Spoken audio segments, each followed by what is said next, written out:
Iran వాళ్ళు అమెరికాకి shock ఇచ్చారు. ఏంటి, ఇప్పుడు మూడింటి మీద అమెరికా బాంబింగ్ చేసింది ఎర్లీ మార్నింగ్ మనకి. అయితే ఇరాన్ వాళ్ళు కంటామినేషన్ ఏం జరగలేదు, రెసిడెంట్స్ కి ఏం ప్రమాదం లేదు, ఎటువంటి న్యూక్లియర్ రేడియేషన్స్ బయటకు రావటం లేదు, ఎక్కడ వాళ్ళు అక్కడే ఉండొచ్చు, ఏం కంగారు పడద్దు అని చెప్పారు. సౌదీ అరేబియా కూడా వాళ్ళ రాడార్ అనేది ఎటువంటి రేడియేషన్స్ ని డిటెక్ట్ చేయలేదు, గల్ఫ్ నేషన్స్ ఎక్కడా ఏమీ కాలేదు, బానే ఉంది అని చెప్పారు.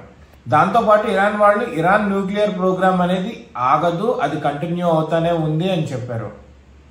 దీంతో అమెరికా వాళ్ళకి ఇప్పుడు షాక్ అయ్యారు, ఇజ్రాయెల్ వాళ్ళు కూడా షాక్ అయ్యారు. ఏంటి, ఫ్రోడోను కూడా వీళ్ళు పేల్చేశారు, మెయిన్ అదే అనుకున్నాం, అయినా కానీ ఎక్కడ దాచారు ఏంటి అనేది తెలియటం లేదు. వీళ్ళు ఇప్పుడు అయోమయంలో ఉన్నారు. ఇంకా ఏమన్నా డౌట్ఫుల్ సైట్స్ ఏమన్నా ఉంటే వాటన్నిటి కూడా కూలుస్తారా ఏంటో చూడాలి.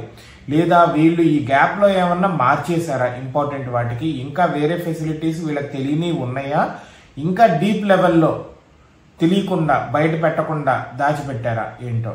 ఇంటెలిజెన్స్ లైక్ సిఐఏ వాళ్ళకి తెలియకుండా, ఇటు మొసాడ్ వాళ్ళకి తెలియకుండా ఎక్కడైనా దాచిపెట్టారా అనేది కూడా తెలియాల్సి ఉంది.